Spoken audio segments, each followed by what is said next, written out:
Hi, boys and girls. So this is the read aloud for Flat Stanley Chapter 1. I know you've heard it before, but today you're going to take a quiz on it. So I want to make sure that it's fresh in your mind.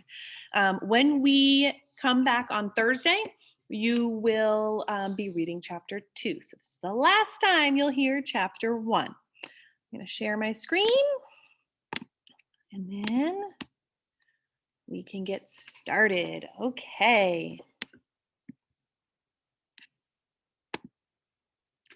Flat Stanley, His Original Adventure by Jeff Brown. Chapter 1, The Big Bulletin Board. Breakfast was ready. "I will go wake the boys," Mrs. Lambchop said to her husband, George Lambchop. Just then, their younger son, Arthur, called from the bedroom he shared with his brother Stanley. "Hey, come and look! Hey!" Mr. and Mrs. Lambchop were both very much in favor of politeness and careful speech. "Hay is for horses, Arthur, not people," Mr. Lambchop said as they entered the bedroom. "Try to remember that." "Excuse me," Arthur said, "but look!" He pointed to Stanley's bed.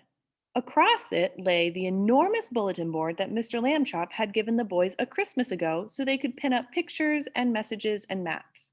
It had fallen during the night on top of Stanley. But Stanley was not hurt.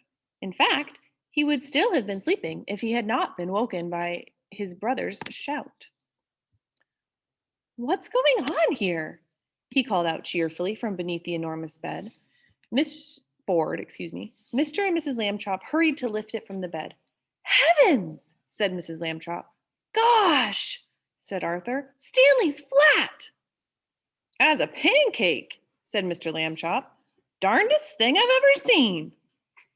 "Let's all have breakfast," Mrs. Lambchop said. "Then Stanley and I will go see Dr. Dan and hear what he has to say." In his office, Dr. Dan examined Stanley all over. "How do you feel?" he asked. "Does it hurt very much?" "I felt sort of tickly for a while after I got up," Stanley Lambchop said. "But I feel fine now." "Well, that's mostly how it goes with these cases," said Dr. Dan.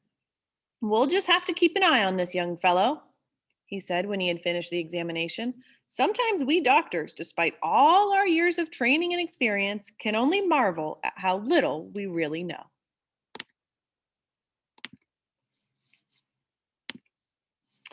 Mrs. Lambchop said she thought Stanley's clothes would have to be altered by the tailor now.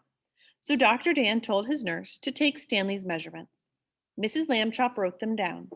Stanley was 4 feet tall, about a foot wide, and half an inch thick.